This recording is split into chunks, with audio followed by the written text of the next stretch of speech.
Assalamualaikum warahmatullahi wabarakatuh. Pada pertemuan kali ini yang bertugas untuk presentasi adalah kelompok 4 dengan anggota dan tugas sebagai berikut. Yang pertama, Dewi Triana, saya sendiri sebagai moderator. Yang kedua, Miftahul Syahrul Ramadan sebagai pemateri. Yang ketiga, Ilham Khodratullah sebagai pemateri. Yang keempat, Putri Nur Afifah sebagai pemateri. Yang kelima, Al-Hobu Ibnu Hubi sebagai pemateri. Yang keenam, Ahmad Sociku Ihsan sebagai pemateri. Yang ketujuh, Arvina Febrianti Ningrum sebagai pemateri. Dan yang terakhir adalah Agnesa Al-Khoromadoni sebagai pemateri. Pada pertemuan kali ini, kelompok kami akan membahas tentang ekonomi politik liberal klasik, sosialis, dan neoklasik.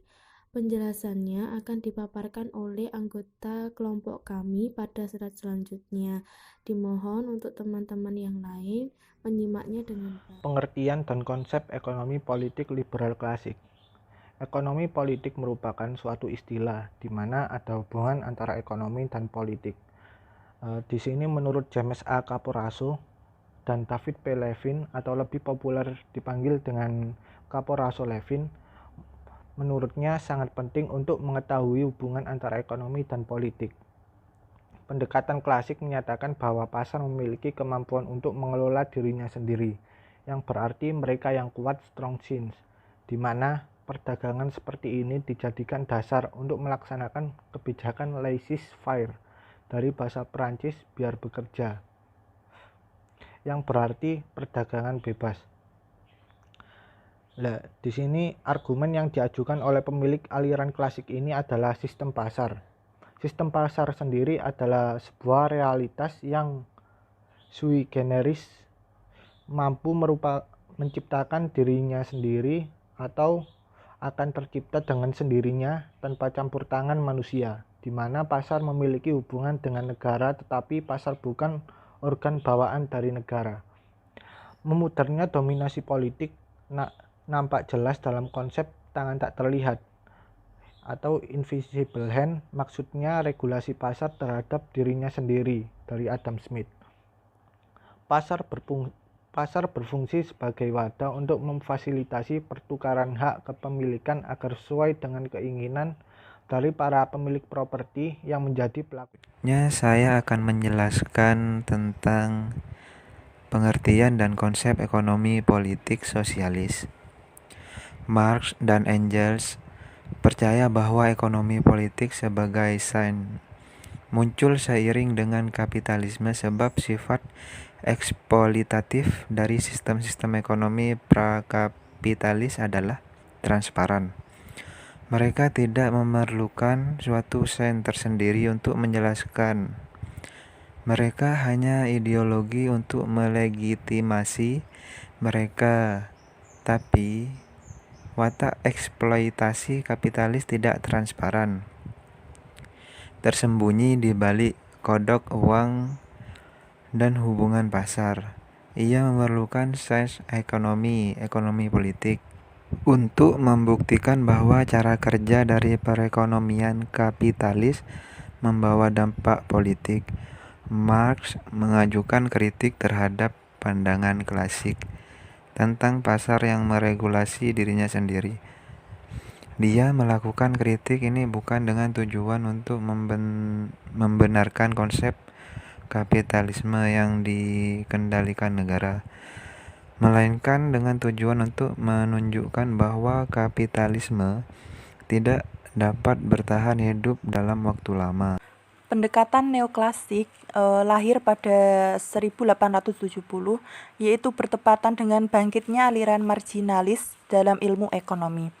Struktur pemikiran neoklasik sendiri merupakan pilihan yang dibatasi. Istilah lainnya yaitu pilihan rasional, merujuk pada keputusan yang dibuat berdasarkan urutan pilihan konsisten secara internal. Sebuah urutan konsisten bila ada pilihan A yang memiliki peringkat lebih tinggi daripada pilihan B, dan ada pilihan B yang memiliki peringkat lebih tinggi dari pilihan C. Aliran neoklasik sendiri muncul karena tidak tercapainya pasar yang efektif dalam aliran klasik dan merupakan sebuah respon dari kritikan aliran Marxisme, di mana aliran Marxisme melihat bahwa perekonomian tidak berjalan dengan mulus seperti yang diperkirakan oleh kaum klasik. Dalam hal ini, para pakar ekonomi neoklasik menyetujui hal yang dikritik oleh kaum Marxisme, di mana pasar tidak dapat lepas dari peran negara ataupun pemerintah. Tetapi kaum neoklasik lebih tidak setuju jika mekanisme pasar diabaikan dan segala sesuatu serba diatur oleh pemerintah. Ada dua jenis agenda politik menurut Caporaso dan Levina.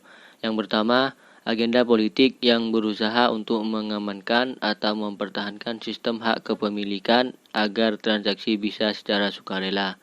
Yang kedua, agenda politik yang terkait dengan pihak yang tidak ikut dalam perjanjian, tetapi terpengaruh oleh perjanjian tersebut, di mana dengan adanya pihak lain tersebut, potensi untuk meningkatkan kesejahteraan dapat terganggu atau mungkin tidak dapat dicapai. Ilmu ekonomi politik dengan pendekatan neoklasik itu mempertimbangkan masalah kegagalan pasar, di mana dalam aliran neoklasik lebih menekankan pada aspek ekonomi ketimbang aspek politik. Jadi dengan kata lain bahwa aspek politik diperlukan jika pasar mengalami kegagalan. Ekonomi politik neoklasik menelaah situasi di mana pasar tidak berhasil memberikan peluang pada individu untuk mencapai tingkat pemenuhan kebutuhan semaksimal mungkin. Selanjutnya, dalam ekonomi politik klasik, pasar dipandang sebagai sistem yang terdiri dari transaksi-transaksi yang dilakukan secara sukarela antar beberapa pemilik properti yang independen, yang semuanya sama-sama mengejar kepentingannya sendiri-sendiri. Menurut pandangan neoklasik, transaksi ini baru akan terjadi kalau dianggap bisa memberikan peningkatan kesejahteraan bagi kedua belah pihak yang terlibat dalam transaksi. Satu adalah hak kepemilikan. Dalam pendekatan neoklasik, hak kepemilikan adalah hal yang sangat penting. Dalam pandangannya, hak kepemilikan bukanlah sebuah bagian dari kegiatan ekonomi, melainkan sebuah bagian dari sebuah sistem hukum yang dilindungi guna maksimalisasi kepuasan yang rasional. Hal itu kemudian diatur agar hak kepemilikan mempunyai batas-batas yang tidak boleh dilanggar, artinya kebebasan dalam memilih tidak boleh bersinggungan dengan kebebasan. Dan selanjutnya yang kedua adalah eksternalitas, dampak terhadap pihak ketiga atau yang tidak ikut transaksi, yang tidak melewati sistem harga dan muncul sebagai efek samping yang tidak disengaja dari kegiatan orang lain maupun perusahaan lain. Nah, dalam pasar semua transaksi ini bersifat pribadi, dan jika ada pihak ketiga yang dilibatkan di dalamnya, jika pihak ketiga ini biasanya diberikan imbalan ataupun dikenakan biaya. Dari semua biaya yang ditanggung oleh produsen adalah sama dengan biaya yang ditanggung oleh masyarakat. Dan keuntungan yang didapat oleh produsen juga sama dengan keuntungan yang didapat oleh keuntungan masyarakat. Nah, di dalam mengatasi eksternalitas, pemerintah dapat mengatasinya dengan cara yang pertama, denda dan subsidi lewat harga. Yang kedua, regulasi pemerintah dengan melakukan standar-standar dan ancaman hukuman. Dengan kata lain, diberikan larangan yang mengikat. Dan yang ketiga, pemerintah melakukan pengadilan. Artinya, pihak-pihak yang dirugikan dapat memperkarakan ke pengadilan. Yang selanjutnya, yang ketiga, barang publik. Dalam pandangan neoklasik, barang publik adalah kegagalan pasar.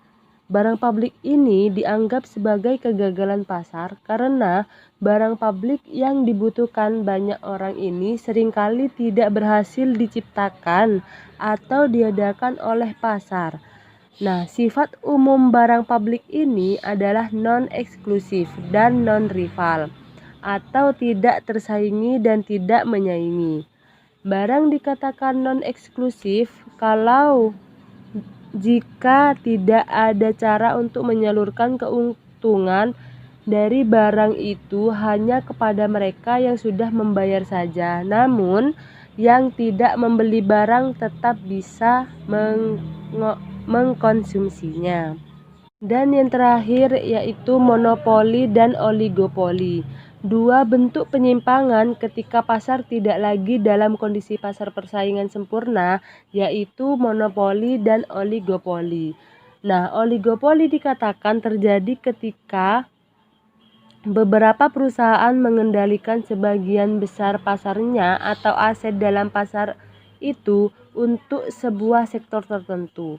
Dalam keadaan ini, perusahaan dalam oligopoli dapat menetapkan level harga yang lebih tinggi daripada level harga yang bisa terbentuk dalam persaingan sempurna. Selanjutnya, ada dua teori yang telah mengemukakan pandangan tentang hak kepemilikan. Yang pertama yaitu teori positivis.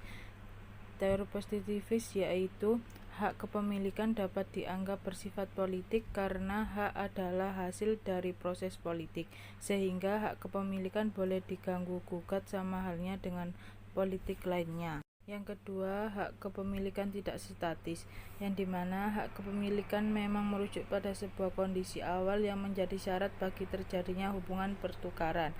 Namun tidak itu saja, sifat dan jangkauan hak kepemilikan bisa berubah pada perkembangan selanjutnya. Terima kasih kepada teman-teman yang sudah menyimak pemaparan materi dari kelompok 4. Kami akan membuka sesi tanya jawab dan diskusi pada sesi Zoom. Dimohon untuk teman-teman menyiapkan pertanyaan sebagai bahan diskusi. Terima kasih. Wassalamualaikum warahmatullahi wabarakatuh.